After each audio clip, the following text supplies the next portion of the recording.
ชื่อพี่น้องนี่อ๋อนี่ลันบ่ถึกหรือว่าบ่ติดบ่เจ้า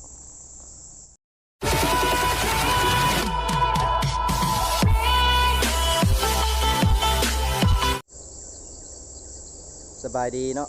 FC เบิร์ดสุคนเนาะมื้อนี้พาเข้าป่าคือเก่ามื้อนี้น่ะพยายามแห้วเนาะมื้อนี้เนาะพยายามตัวที่เฮาห่างไว้มือก่อนเนาะแล้วก็สิใส่ตื่มอีกสิห่างตื่มอีกเนาะไปเป็นจังไดสิหมานหรือว่าสิเป็นจังไดก็ติดตามรับชมไปนํกันเนาะเอาเนาะเฮาก็มาฮอดแล้วมาฮอดบอลแล้วแห้วเฮาละยามแห้วนี่เฮาต้อง ระมัดระวังเนาะต้องมีความระมัดระวังไว้เฮาอย่าสู้ย่างเข้าไปได้ย่างเข้าไปเบิ่งได้ย่างเข้าไปเบิ่งโลดเฮาต้องสังเกตเบิ่งอยู่ไกลๆพี่เบิ่งสังเกตเบิ่งว่าคันมันลั่นบ่ถ้ามันลั่นเฮาอย่าเฝ้าเข้าไปเนาะ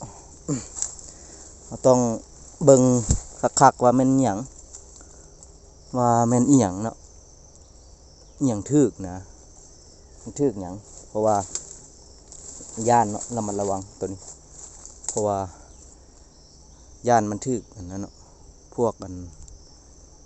กงูเนาะย่านมันถึกงูประเภทงูจงอางไม่หยังสิถ้ามันถึกแล้วเวลาเฮาไปไกล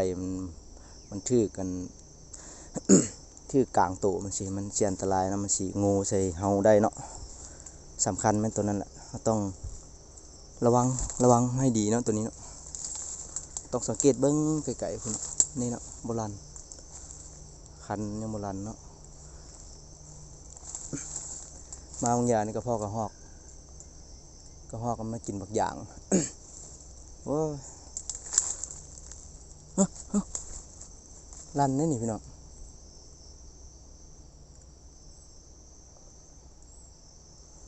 หลังนี่ลั่นพี่น้อง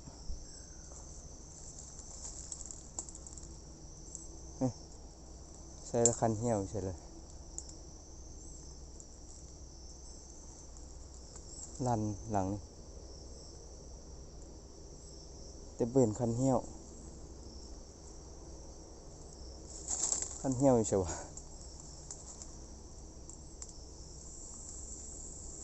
โอ้ลั่นพี่น้องลั่นดิบ่ถึกลั่นแต่บ่ถึกพี่น้องนี่อ๋อ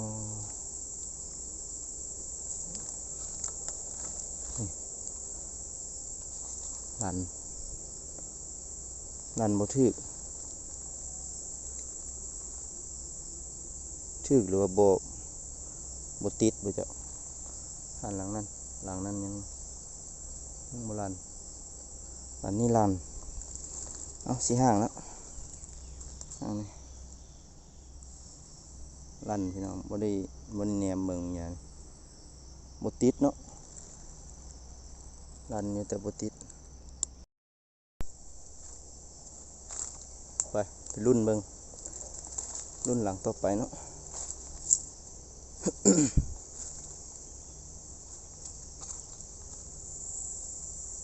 ยังโบราณหลังนี่โบราณ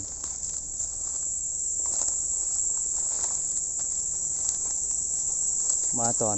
ประมาณ7 โมงครึ่งเนาะกระหอกมันหมักพ่อกระหอกได้ยาม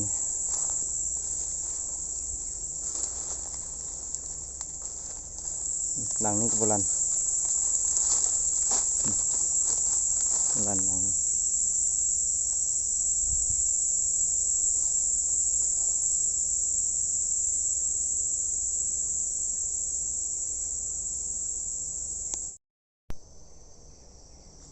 งนี้ลั่นพี่น้องเบิ่งคือบ่ถือลั่น2 หลัง อันนี้คันแห้วโอ้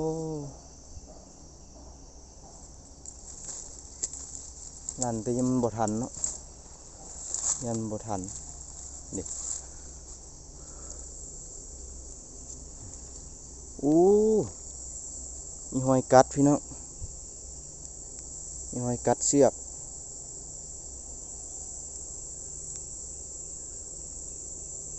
ถึกแล้วนี่พี่น้องถึกมีหอยกัดเสือกเลยเก็บขาดโอ้ลันสองหลังเด้อนี่ลันสองหลังบ่ถึกนะสิห่างไว้เนาะนี่มีหอยกัดเสือกหอยกัดเสือกเนาะ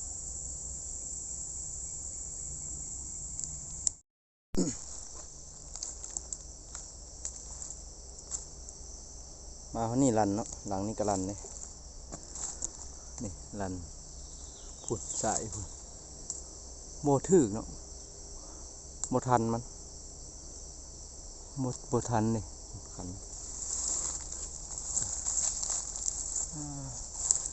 เป็นหนูวะคันฟงกระเทิงเป็นหนูเหิงโบทันเนาะ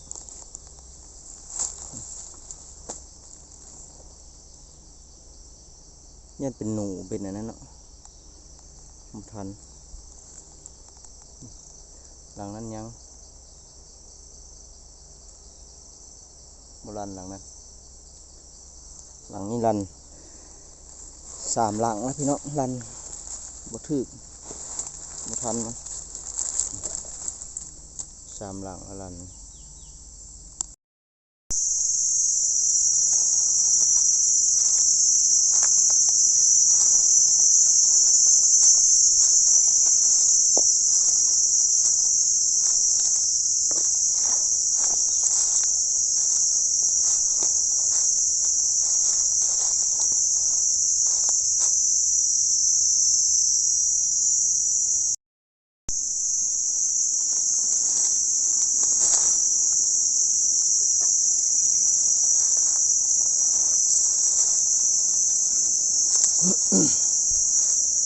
เบิ่งซุ้มสอง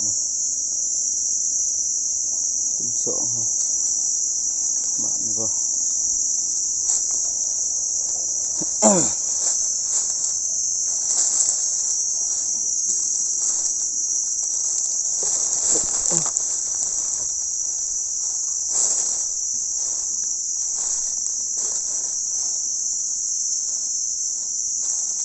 รันนี่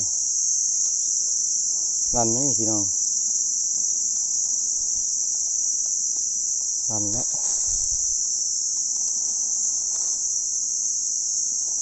จะเป็นคันแห้วผ่านเพิ่นไว้เสียเนาะ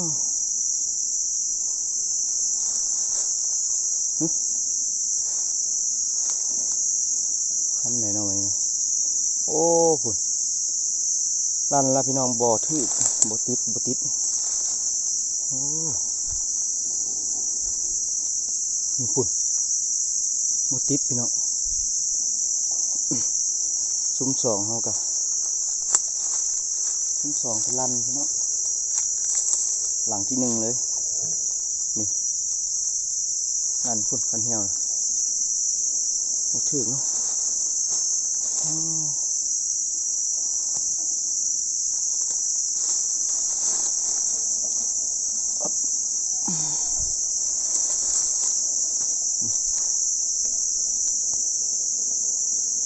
บ่ถึกเลยบ่ติดพี่น้อง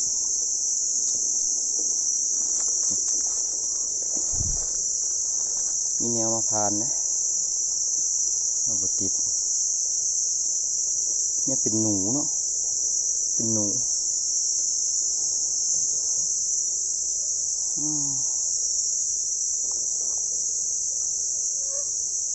ซุ้มสองก็ลันแล้วหลังที่1มันเห็นลันเลย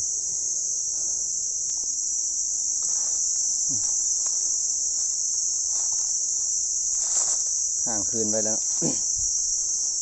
ที่หนึ่งลันแต่บ่ติดไปเฮ้ย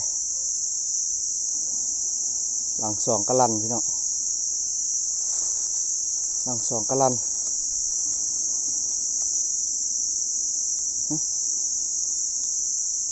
โอ้บ่ติดพี่น้องเลยหลังที่สองกะลัน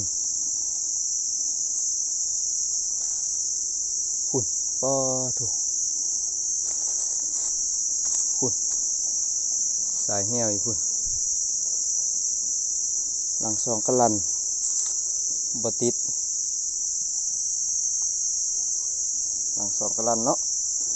หลังหนึ่งหลังสองลันบ่ติดเลยหุ่นขันแห้วห่างก่อนเอาห่างไปละหลังหนึ่งหลังสองลันมัดบ่ติดไปรุ่นหลังต่อไป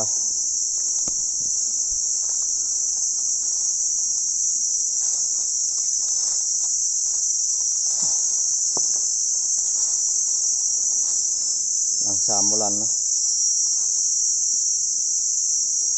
บลันหลังสามบลันหลังสี่ลันหลังที่สี่ลัน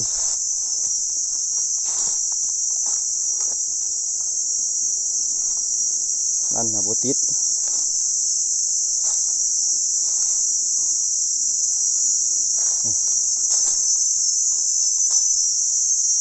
ที่สี่ลันหลุดบ่เลยนี่ลันหาบ่ติด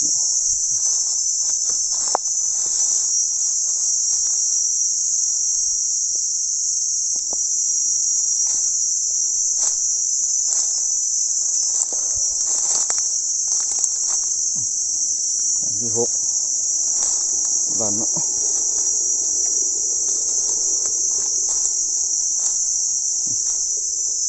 หมู่ลันโอ้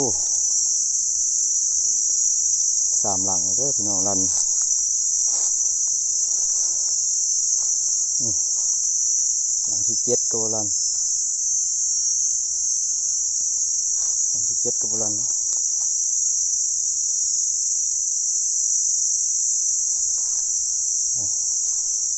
หลังที่แปดบ่ลันเนาะ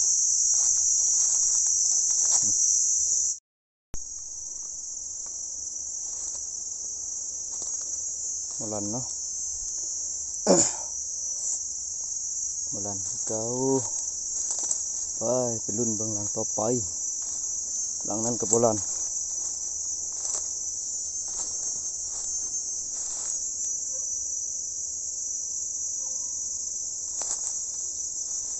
บ่ลันหลังนี้กับบ่ลันเนาะ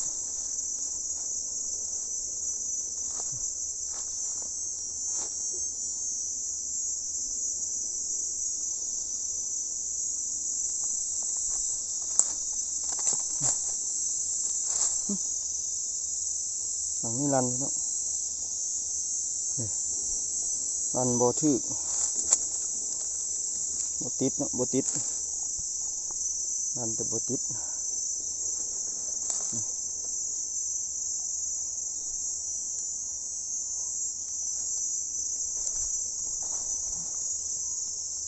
สี่หลังแล้วพี่น้องลันบ่ติด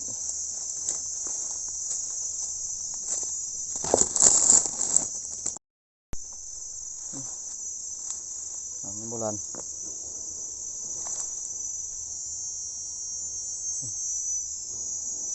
ลันเนาะหลังนี้กับบ่ลัน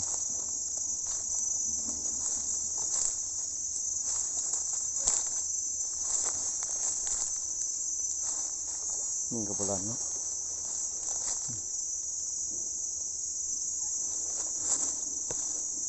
อีกหลังนึงรุ่นเบื้องหลังสุดท้ายเนาะ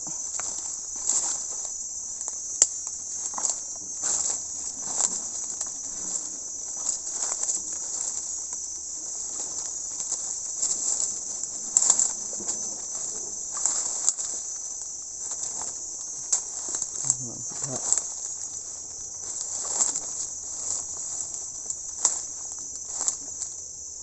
น้องนี่ก็บ่รัน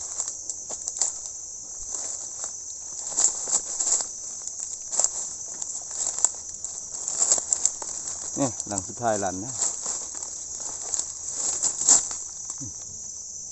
บ่รันหลังสุดท้ายรันหักบ่ถือบ่ติด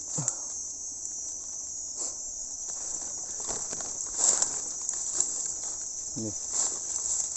รันหลังสุดท้ายแต่บ่ติดเนาะ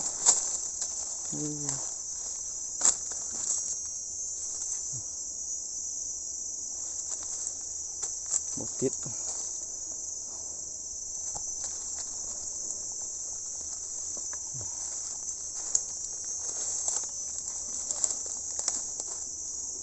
ติด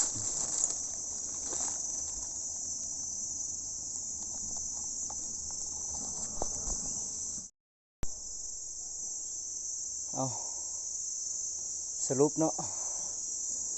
บ่ได้จักแต้มเนาะบ่หมานปานใดมื้อนี้ยามครั้งแรกลั่นแล้วหนึ่งลั่น3หลังเนาะแล้วที่2ลั่น5หลังบ่ติดจักหลังแล้วเอาคลิปนี้ก็คิดได้ไว้โจไว้ซำนี้เนาะเอาไว้พอกันคลิปหน้า